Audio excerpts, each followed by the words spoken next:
Good morning. आज आप मानचित्र का अध्ययन करने जा रहे हैं।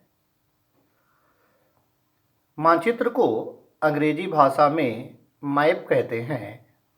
मैप शब्द की उत्पत्ति लैटिन भाषा के मैपा शब्द से हुई है।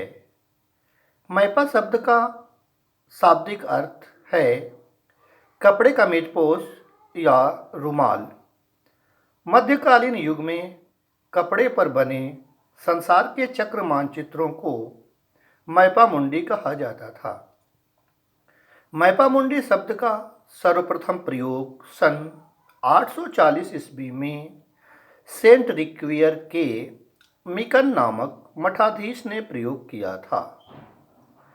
मानचित्र की परिभाषा फिंच एवं त्रिवार्था के अनुसार मानचित्र धरातल के आलेखी निरूपण होते हैं। दूसरी परिभाषा F.J. मार्कहाउस के अनुसार निश्चित मापनी के अनुसार धरातल के किसी भाग के लक्षणों के समतल सतह पर निरूपण को मानचित्र कहते हैं। तीसरी परिभाषा इरविन रेज के अनुसार अपनी प्राथमिक संकल्पना में कोई मानचित्र धरातल के प्रतिरूप का ऊपर की ओर से देखा गया रूढ़ चिन्ह होता है, जिसमें पहचान के लिए अक्षर लिख दिए जाते हैं। मानचित्र के लक्षण पहला है मापनी। मानचित्र के द्वारा समस्त पृथ्वी या उसके किसी भाग को छोटे आकार में दिखाया जाता है।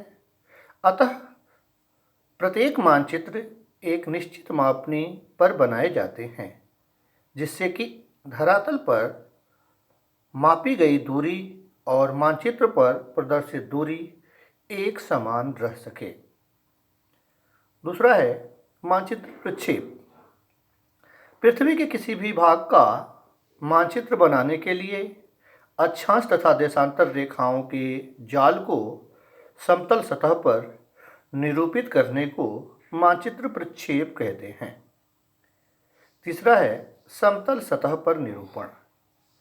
ग्लोब पृथ्वी की गोलाभ आकृति को सही सही प्रदर्शित करता है, लेकिन ग्लोब पर एक दृष्टि में आधा भाग ही दिखाई देता है, जबकि पीछे का नहीं।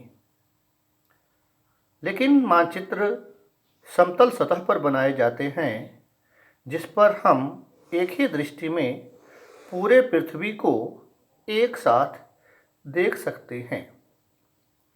चौथा है प्रतीकात्मक निरूपण। मानचित्र पर भौतिक एवं सांस्कृतिक लक्षणों का प्रतीकात्मक निरूपण करते हैं।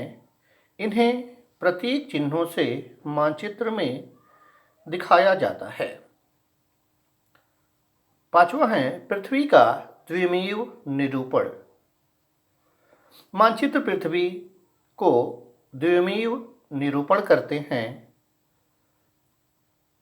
अर्थात पृथ्वी में लंबाई, चौड़ाई और मोटाई तीनों मिलते हैं, जबकि मानचित्र पर केवल इसके दो आयाम लंबाई और चौड़ाई को दिखाया जाता है।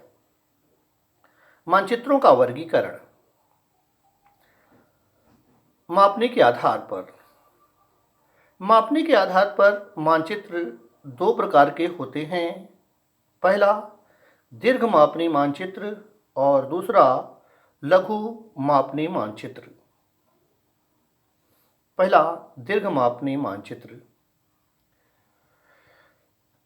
इसमें हम पहले भूकर मानचित्र की चर्चा करेंगे। भूकर मानचित्र, इसे अंग्रेजी में कैडेस्ट्रल मैप भी कहते हैं।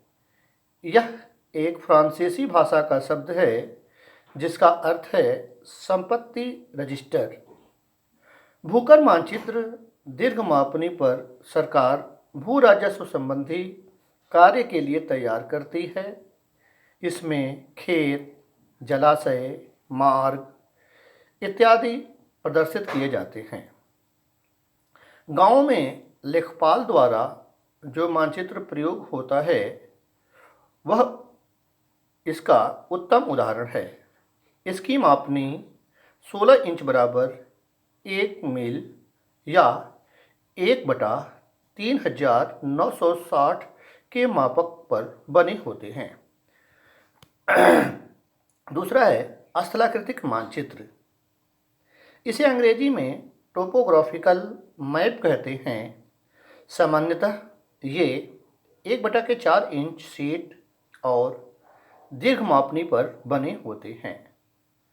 इसमें स्थलाकृतिक लक्षणों जैसे उच्चावच, प्रवाह प्रणाली, वन, नगर, यातायात इत्यादि को प्रदर्शित किया जाता है। तीसरा है दीवार मानचित्र। दीवार पर टांगकर जिन मानचित्रों का उपयोग होता है उसे हम दीवार मानचित्र कहते हैं। इसमें अधिकांशतः लघु मापनी वाले मानचित्र होते हैं। इस मानचित्र पर समस्त पृथ्वी, महाद्वीप, देश या प्रदेश को प्रदर्शित किया जाता है।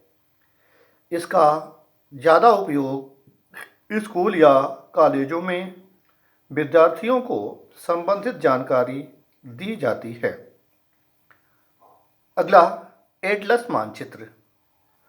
पुस्तक के रूप में मानचित्र का संग्रह एटलस कहलाता है। मानचित्र की उपयोगिता। मानचित्रों का उपयोग हमारे दैनिक जीवन में बढ़ता चला जा रहा है। जीवन के हर क्षेत्र में मानचित्र का प्रयोग हो रहा है। भूगोल में मानचित्र को भूगोलवेत्ता का उपकरण कहा जाता है। अतः हम मानचित्र के बिना एक शस्त्रहीन योद्धा के समान दिखाई पड़ेंगे। इसीलिए कहा जाता है कि मानचित्र भूगोलवेत्ताओं के शस्त्र होते हैं।